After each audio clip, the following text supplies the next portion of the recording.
تراویح کے متعلق آپ کے سامنے مسائل عرض کیے جا رہے ہیں۔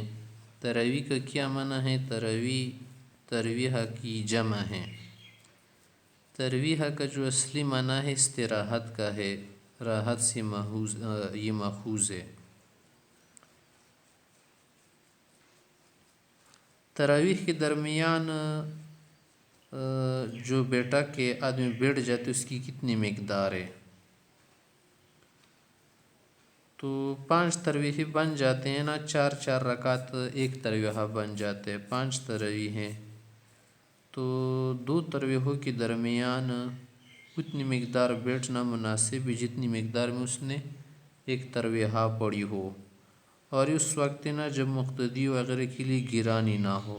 اگر ان کے لیے گرانی ہو یا جماعت کی کمی کا اندیشہ ہو تو اس سے کم مقدار میں بھی بیٹھ سکتا ہے۔